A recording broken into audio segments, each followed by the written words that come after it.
For today's episode of Impactful, I am thrilled to be joined by a leading geopolitical expert, founder and managing partner of Future Map, a best-selling author. He has provided expertise to many governments, including Kazakhstan, Azerbaijan, Canada, Brazil, the United States, and dozens more.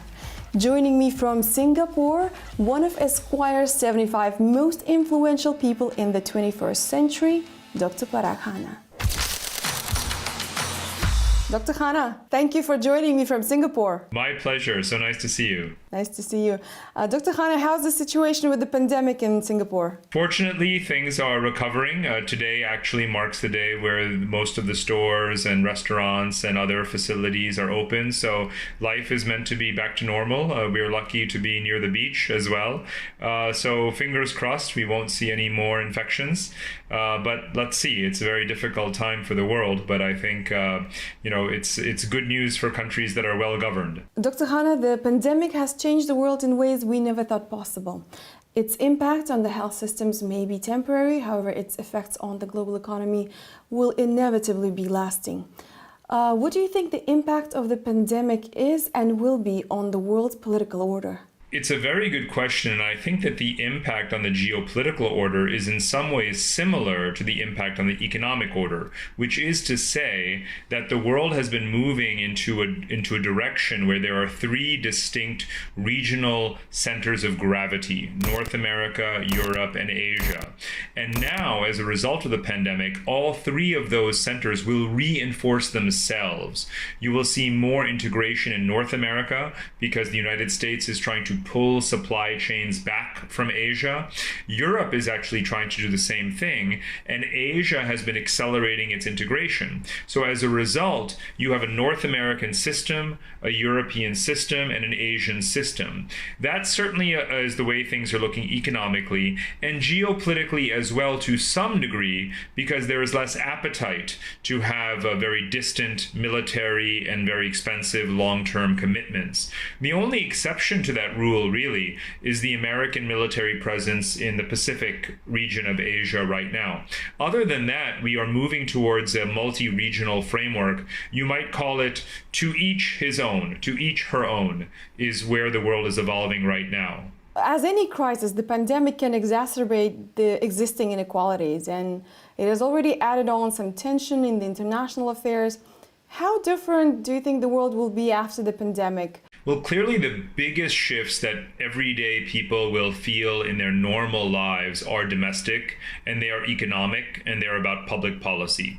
When it comes to economics, again, before the pandemic, there was a growing pressure to expand fiscal policy, fiscal investments towards social welfare, reducing inequality, creating jobs, and these kinds of things, especially because the monetary policy that played such a prominent role after the last financial crisis had begun to have less and less impact.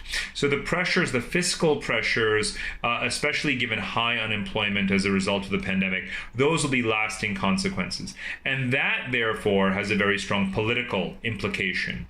We will have to shift towards governments being much more efficient with all of these resources that they are now spending. The demands for accountability are higher than ever, and that's why we see such strong protest movements all across the world. This also has international implications. We've seen, for example, again, in the United States, the fiscal policy is what's being attached to it is a directive to get companies to nearshore their industry and create jobs in America. The European Union has said that support will only be given to companies that are expanding their employment in the European Union and that bring back their foreign domiciles, for example. And you also have the regulatory protectionist measures being undertaken in Asia. So around the world, this protectionism is a consequence of domestic politics, and it's a consequence of the demands for greater fiscal expenditure domestically. And all of that, again, contributes to this broader regionalization and regionalism in the world that we will see more and more of moving forward. You're the author of 6 best-selling books, with the latest, The Future Ization.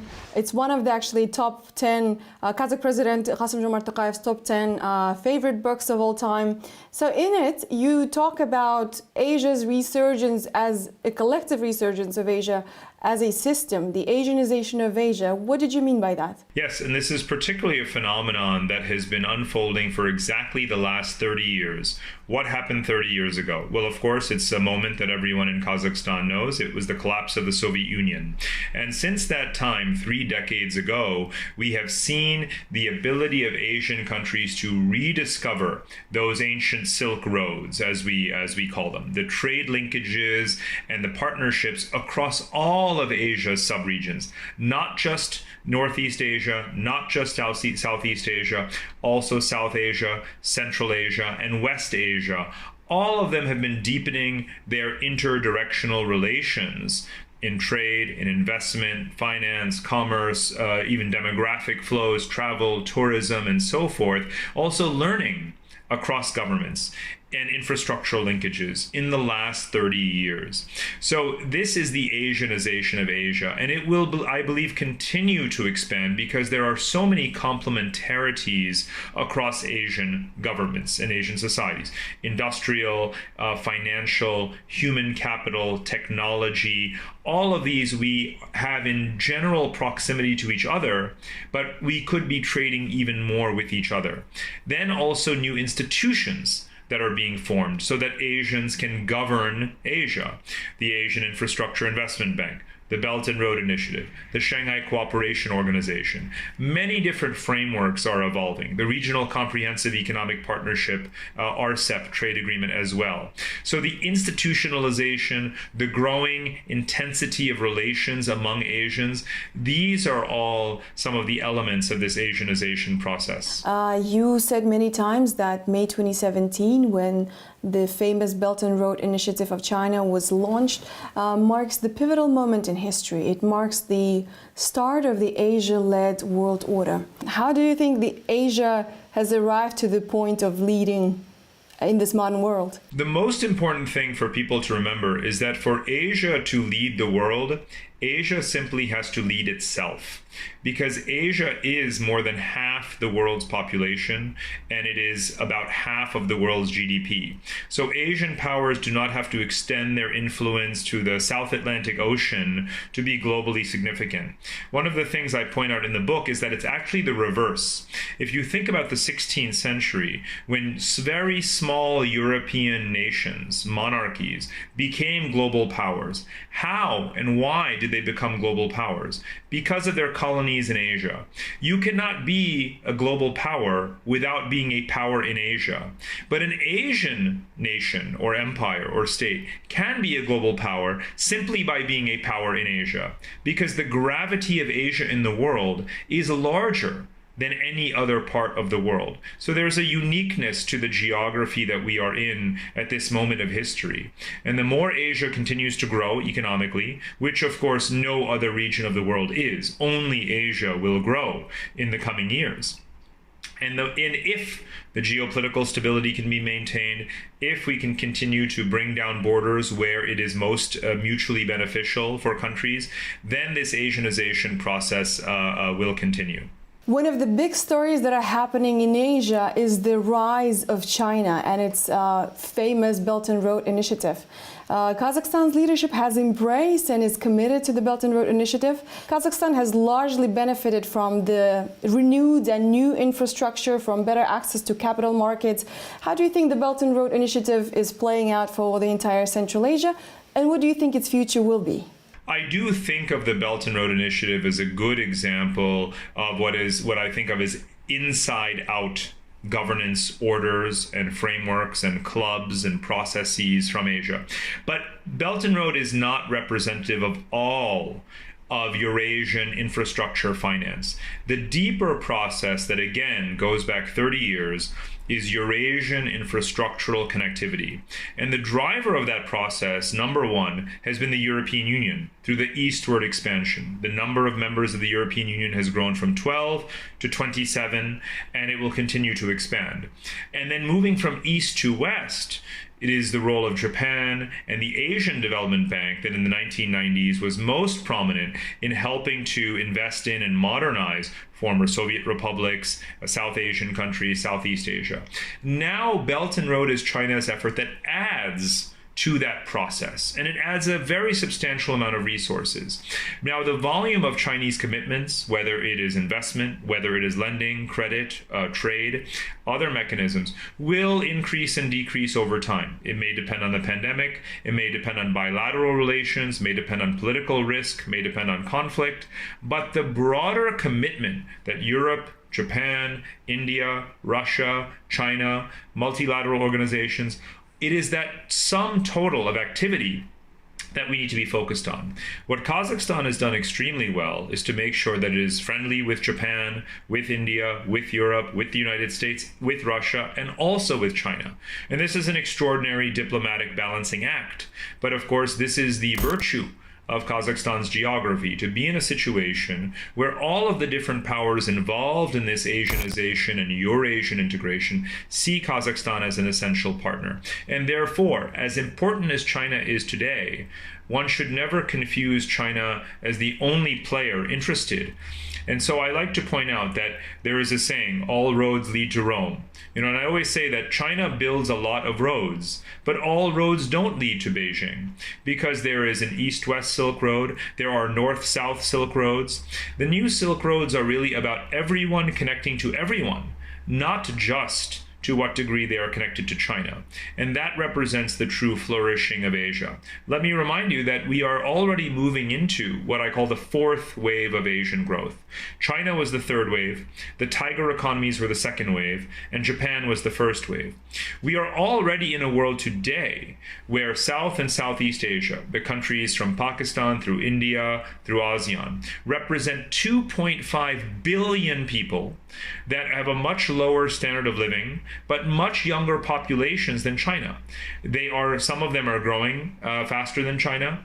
They are capturing supply chains and foreign investment that companies are pulling out of China, and they have an enormous scope to expand and grow. In less than 10 years, the GDP of these countries will be equal to that of China.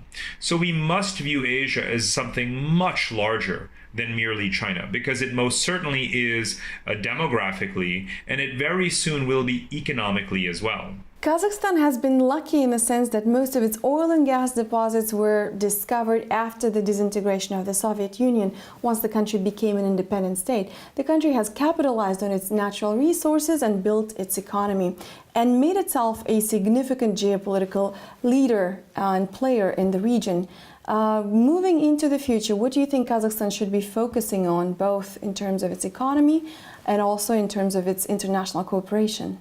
Kazakhstan for the last 30 years has been very consistent, not only in seeking to maximize the value of its recently discovered hydrocarbon resources, but also to maintain good relations with its neighbors, to build connective infrastructure so that its resources can better reach markets, so that it can have more trading partners, to compensate for being a landlocked country, as well as emphasizing diversification. And I've been watching Kazakhstan's different iterations of diversification plans into agriculture, into biotechnology, into clean energy now as well, and quite a few other areas. And I find this very, very promising.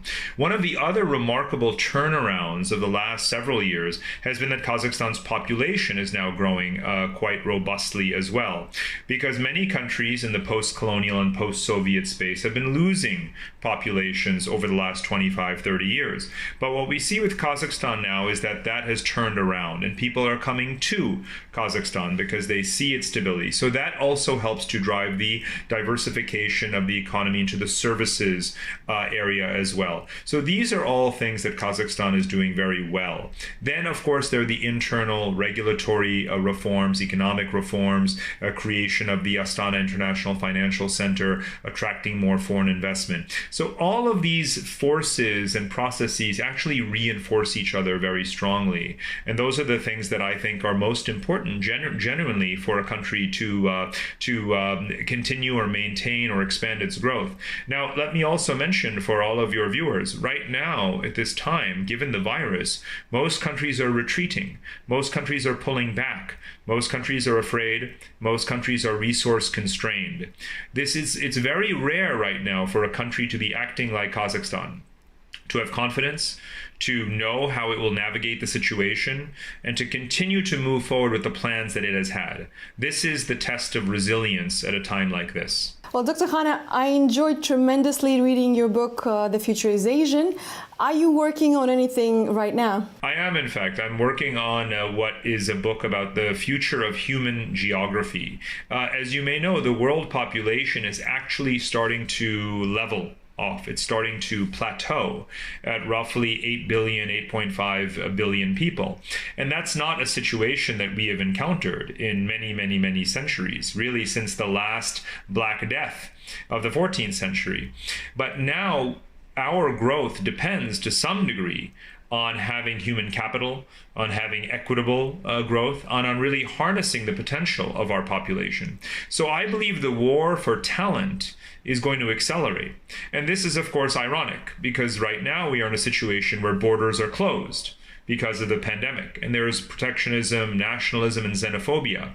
I'm arguing that if you look just 5 years ahead and you think about how difficult it will be to generate growth with an aging population and a finite number of young people, actually countries will be competing to recruit young people and young talent.